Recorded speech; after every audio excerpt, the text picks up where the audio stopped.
रामकृष्ण हरी अवधूत चिंतन श्री गुरुदेव दत्त. कशात आपण सर्वजण मजेत असाल, भगवंताच्या भजनात तल्लीन असाल अशी अपेक्षा करते आणि आजच्या व्हिडिओला सुरुवात करते. गुरुपौर्णिमेच्या सर्व भक्तांना हार्दिक हार्दिक शुभेच्छा. काल गुरुपौर्णिमा झालेली आहे आणि दत्त आईंचा कृपाशीर्वाद आपल्या भक्तावरती कशा पद्धतीचा असतो आणि आपल्या लेकराला दत्त आई संकटातून कशा पद्धतीने सोडवते यावर माझ्याच जीवनात घडलेलं एक दिव्य उदाहरण मी आपल्याला सांगणार आहे. आता दत्त माऊलीची जी कृपा आहे ती शब्दात वर्णन करण्यासारखी नाहीच नाही, कारण शब्दात सांगणं कठीण आहे, पण तरीही दत्त भक्तांपर्यंत प्रत्येक अनुभव पोहोचावा. दत्त भक्तांना अनुभूती तर येते, पण दत्तगुरु कशा पद्धतीने अगदी तळागाळातल्या लेकरांना सुद्धा जवळ करतात याचा अनुभव, याचा प्रत्यय माझ्याही जीवनात आलेला आहे आणि अनेक दत्त भक्तांच्या जीवनात हे अनुभव येतच असतात. म्हणून एक अनुभव दत्त भक्तांसाठी मी शेअर करत आहे. 4 वर्षापूर्वीची गोष्ट आहे. मला शहरामध्ये जागा घ्यायची आहे आणि ठरलं जागा घ्यायची, पण पैसे नाहीत. मग आता आपल्या डोक्यामध्ये एखादा जर विचार आला तर तो पूर्ण करण्यासाठी आपण सतत प्रयत्न करत असतो. तसं माझंही झालं. घरातले म्हटले आपल्याकडे इतके पैसे नाहीत, शहरात जागा घेणं हा मुळीचा आपला विषयच नाही, कारण खूप पैसे लागतात. मी म्हटलं प्रभू जसं करतील तसं होईल, पण मला जागा घ्यायची आहे. अगदी थोडेसे पैसे जवळ आहेत आणि जागेची किंमत आपल्याला तर ठाऊकच आहे. तर जागा घ्यायची आहे. 4 महिने झालं जागा शोधत होतो आणि शेवटी एक जागा मिळाली. त्यामध्ये सुद्धा एवढा अनुभव आला. इतकी दिव्यता भव्यता कशी असू शकते, इतकी दिव्यता आणि भव्यता या दत्तप्रभूंच्या भजनामध्ये आहे. आता मी खूप मोठी भक्त आहे किंवा रात्रंदिवस दत्तगुरूंची सेवा करते अशातला काहीही भाग नाही. सामान्य अगदी जीवन जगणारी मी, पण एक थोडासा अनुभव आहे. जन्माला आल्यापासून दत्त दत्त हे नाव अगदी कानावर पडलेलं आहे आणि त्यामुळेच भजन नसताना, कुठल्याही प्रकारची साधना नसताना दत्तगुरूंची कृपा आहे. एवढंच काय ते. तर माझ्या मनात असा प्रश्न आला की देवा, सामान्य लोकांना सुद्धा अधिकार आहे नाही का आपल्या इच्छा पूर्ण करण्याच्या, नाही का? मग श्रीमंतच व्हावं लागतं का यासाठी, इच्छा पूर्ण होण्यासाठी? तर अजिबात नाही. बघा दत्ताईची कृपा कशी आहे. अगदी अर्धेच पैसे जवळ आहेत, जागा ठरली, बघितली आणि सगळं काही झालेलं आहे, पण एवढी काही माहिती त्यामध्ये नसल्यामुळे आता ती जागा अगोदरच 6 लोकांच्या नावावर होती आणि फक्त नोटरीचे पेपर आपल्याला समोरच्या माणसाने दाखवले. दोघांनाही आम्हाला अनुभव नाही, पण दत्तगुरूंची कृपा बघा. एक असेच कॉलेजचे प्राध्यापक भेटले आणि त्यांनी हे आमचे जे कागदपत्र आहेत नोटरीचे बघितले आणि सांगितलं, ताई ही जागा घेऊ नका, अगोदरच 6 लोकांच्या नावाने रजिस्टर आहे. म्हणजे बघा लोक किती फसवतात. त्यानंतर दुसरी एक जागा बघितली, ती आवडली, पण पैशाचा प्रॉब्लेम. मग तिसऱ्या माणसाकडे गेलो की त्यांना सांगितलं जागा दाखवा. त्यांनी सुद्धा तीच जागा दाखवली, पण दुप्पट रेट लावले. तिसऱ्या व्यक्तीकडे गेलो आणि सांगितलं आम्हाला जागा घ्यायची आहे. तिसऱ्या व्यक्तीने सुद्धा तोच आम्हाला प्लॉट दाखवलेला आहे. मग आता 3 वेळा एकच जागा आपल्याला ज्या अर्थी दाखवली जाते त्या अर्थी तीच जागा आपण घेतली पाहिजे असं माझ्याही लक्षात आलं आणि माझ्या पतीच्याही लक्षात आलं. पैसे खूप जास्त आहेत, पण तरीही प्रयत्न केला आणि काही उसने पैसे घेतले. कारण उसने पैसे देतात लोक, पण कुठले देतात? आपल्या जवळचे देतात, दूरचे देत नाहीत. तर माझ्या जवळच्या व्यक्तीने पैसे दिले, जागा खरेदी झाली. आता ज्यांच्याकडून उसने पैसे घेतले त्यांना सांगितलं होतं की 2 वर्ष मी पैसे देऊ शकणार नाही, जर तुम्हाला इच्छा असेल तर द्या, नाही तर नका देऊ. त्यावेळेस वहीमध्ये लिहून सुद्धा घेतलं की 2 वर्षांनी या तारखेला मी पैसे देणार आहे आणि त्यांनीही लिहून घेतलं या तारखेला 2 वर्षांनी मी पैसे घेणार आहे. सगळं काही झालं जागा झाली, सगळं झालं व्यवस्थित, रजिस्ट्री झाली, खूप आनंद झाला. आणि 1 ते 1.5 वर्षानंतर, 1 वर्षानंतरच ज्यांचे मी पैसे घेतले होते त्यांनी तगादा लावला. 1 वर्ष झाल्यानंतरच त्यांनी आमच्या मागे तगादा लावला की तुम्ही पैसे घेतले आमचे देऊन टाका, पैसे घेतले आमचे देऊन टाका. बरं, आता अगोदरच दुसऱ्याकडून सुद्धा आम्ही पैसे घेतलेले होते जागेसाठी, मग सगळ्यांचे पैसे एकदाच देणार कसे? तर त्यांना सांगितलं की तुम्ही काही दिवस थांबा, आपलं 2 वर्षाचं ठरलेलं आहे, 2 वर्ष पूर्ण झाले की आम्ही पैसे देतो. कारण आम्ही सुद्धा किती पैसे फेडू शकतो यावरच सगळं काही अवलंबून होतं आणि तोच हिशोब करून आम्ही सांगितलं होतं 2 वर्ष. पण त्यांनी 1 वर्ष झाल्यानंतर मागेच लागले, पैसे द्या पैसे द्या, आणि त्यांचे होते 1 लाख रुपये. आता 1 लाख रुपये सुद्धा काही छोटी रक्कम नाही सामान्य व्यक्तीसाठी.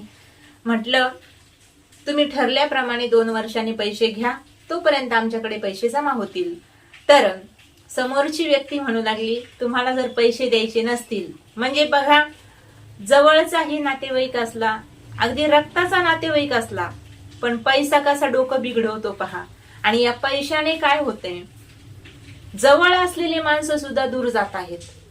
कारण पैसा काय करतो तर बुद्धीचा नाश करत असतो. बुद्धी भ्रष्ट करणारा हा पैसा चांगलाही आहे, नाही का, चांगलाही आहे धन आणि वाईटही आहे. माणसामध्ये वाईटपणा निर्माण करणारा हा पैसा आहे. कधी कधी असंही होतं. मग दत्तप्रभूंना याचना केली की आता काय करणार, कोण आम्हाला अगदी 2-4 दिवसामध्ये 1 लाख रुपये कोण देणार? तसं काहीच होणार नव्हतं.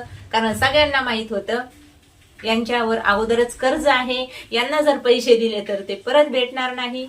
बऱ्याच ठिकाणी याचना केली, कुणीही पैसे दिले नाही. मग आता दत्तगुरूंना विनंती केली की आता तुम्हीच काहीतरी करा. मग समोरची जी व्यक्ती होती माझ्याच जवळची आहे आणि तिने सांगितलं तुमच्याकडून जर पैसे देणं होत नसेल तर मग जागेमध्ये माझं नाव लावा, माझ्या नावावर जागा करा. बघा, आणि मग आता काय करायचं नेमकं, म्हणजे आपण एवढ्या कष्टातून जागा घेतली आणि आता ती त्यांच्या नावावर करायची फक्त 1 लाख रुपयासाठी. खूप खूप दुःख झालं मनाला, पण करणार काय, नाही का. आडला नारायण गाढवाचे पाय धरी अशी अवस्था झाली होती. काय करणार, कारण उपकार केलेला होता त्यांनी आपल्यावरती पैसे देऊन, आणि मग आता काही बोलताही येत नव्हतं. मग काय केलं पाहिजे, सतत दत्तगुरूंचा धावा केला. बऱ्याच जणांना जवळच्यांना पैसे मागितले, कुणीही दिले नाही. पण जागा तर मी कुणाच्या नावावर करणार नव्हते, कारण मी कष्टातून शहरामध्ये जागा घेतली आहे आणि आता ती कुणाला मला द्यायची नव्हती. मग दत्तगुरूंना याचना केली, आराधना केली, उपासना केली. हेच काय ते आपलं काम, नाही का. आणि जेव्हा संकट येतं ना तेव्हा खरंच कुणी कामाला येत नाही. अगदी मनातून प्रामाणिकपणे सांगते, जेव्हा जेव्हा आपल्यावरती खरंच संकट येतं तेव्हा दूरचे जवळ येतात कधी कधी, पण जे जवळचे आहेत ते तर नक्कीच दूर जातात. रक्ताचे नातेवाईक सुद्धा आपल्याला दूर लोटतात यावेळी. का? कारण हा आपल्याकडे आलाय म्हटल्यानंतर काय याला मदत करावीच लागेल. त्या अपेक्षेने ते लोक दूरच राहतात किंवा फोन सुद्धा घेत नाहीत. काही काही खूप मोठा अनुभव या एका गोष्टीतून मला आलेला आहे. तर मी कशासाठी सांगते आहे सगळं काही बघा. या संकटातून आता मला कसं भगवंताने वाचवलंय, देवाला सांगितलं देवा तुम्ही काहीतरी करा, याच्यातून मला मार्ग दाखवा, काय केलं पाहिजे मी. तर बघा, खूप ठिकाणी प्रयत्न केले. कशासाठी? बँकेत लोनसाठी. पण 1 लाख रुपयाच्या लोनसाठी खूप मोठ्या पैशाची जागा, त्याची रजिस्ट्री आमच्याकडे ठेवा असं त्यांचं म्हणणं होतं. पण ते काही शक्य नव्हतं. मग रजिस्ट्रीचे कागदपत्र न ठेवता आपल्याला कोण लोन देईल, तर कुणी दिलं नाही. कोणत्याही बँकेने आम्हाला लोन दिलं नाही किंवा दारातही उभं केलं नाही. कोण्या नातेवाईकाने सुद्धा आमच्याकडे डुंकूनही पाहिलं नाही किंवा त्यांच्याकडे गेल्यानंतर आम्हाला कुणी व्यवस्थित बोललंही नाही. हे घडलंय आणि हे बऱ्याच जणांसोबत घडत असत. हे फक्त माझ्याच बाबतीत नाही, अनेकांच्या बाबतीत घडलंही असेल.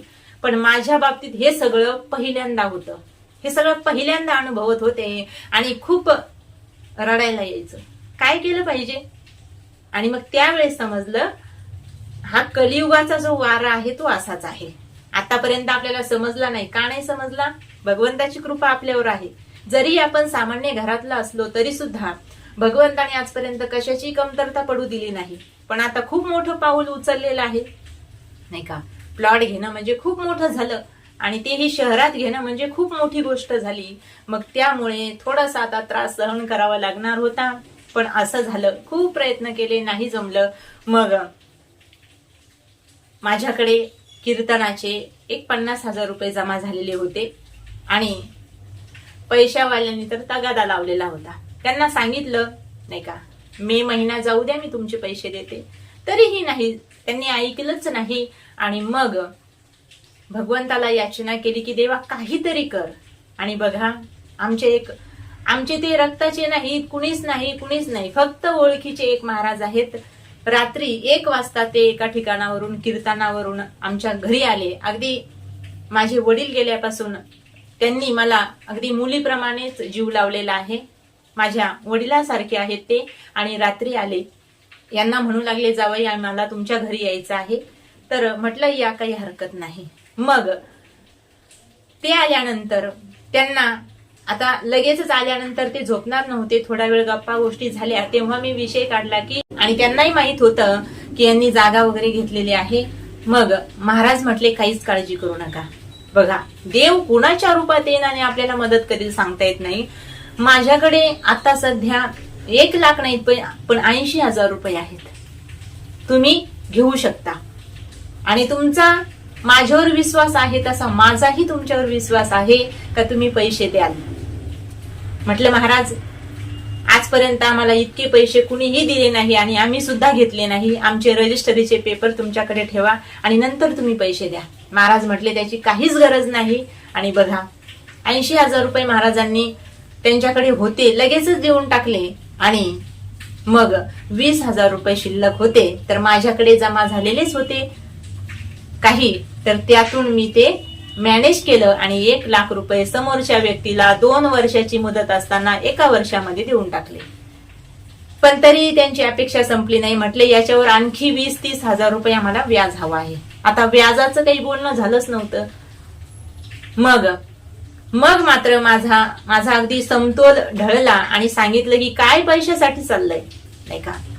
आता त्या व्यक्तीचं आणि माझं कधी कधी बोलणं होतं, पण तितका अंतर मनातून होत नाही जितका अगोदर होत होतं. का?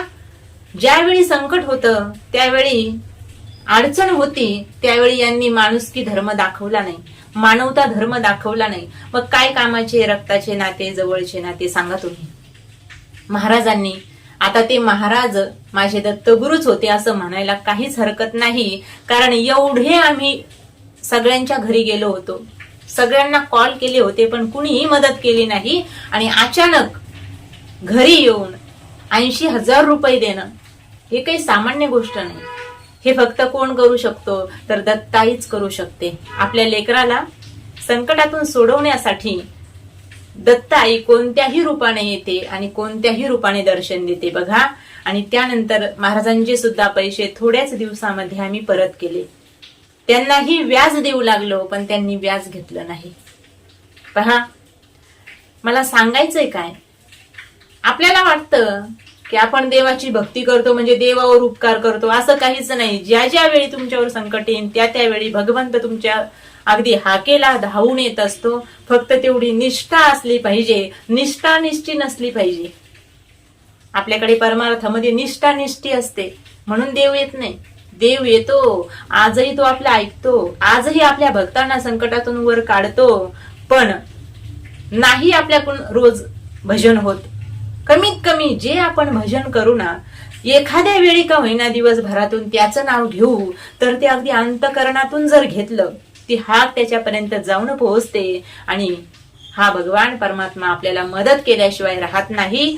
म्हणजेच काय बघा, एवढा प्रयत्न करून पैसे भेटत नव्हते आणि एक महाराज घरी येतात आणि फक्त ते ओळखीचे होते. आता दत्तगुरु कुणाच्या रूपात येऊ शकतात, नाही का.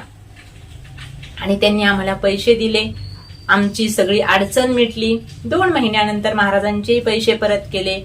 पण आता याच्यातून एक शिकवण घेतली की कुणाचेही उसने पैसे कधीही घ्यायचे नाही. आपल्याकडे जर पैसे असतील तर आपण ती वस्तू घ्यायची, की नसतील पैसे तर कुणालाही काहीही न बोलता शांत राहायचं आणि वाट पाहायची की माझी दत्ताई मला ही वस्तू नाही का, ही वस्तू कधी घेऊन देईल नाही का. लेकरू कसं आईची वाट पाहतं की आई मला हे हवंय ग, ते हवंय ग, मग आई लगेच देते का? नाही देत. एखादी आई लगेच देते, पण एखादी आई काय करते तर पाहते की यामध्ये धैर्य किती आहे. आपल्या बाळाला धैर्यवान बनवण्यासाठी आपली दत्ताई सुद्धा आपली परीक्षा घेत असते आणि त्या परीक्षेत उत्तीर्ण होणं हे आपल्या सर्व साधकांचं काम आहे. म्हणून बघा, तुम्हालाही जर दत्तप्रभूंचा अनुभव आला असेल तर नक्कीच माझ्यासोबत शेअर करा, कमेंटमध्ये नक्की सांगा. रामकृष्ण हरी.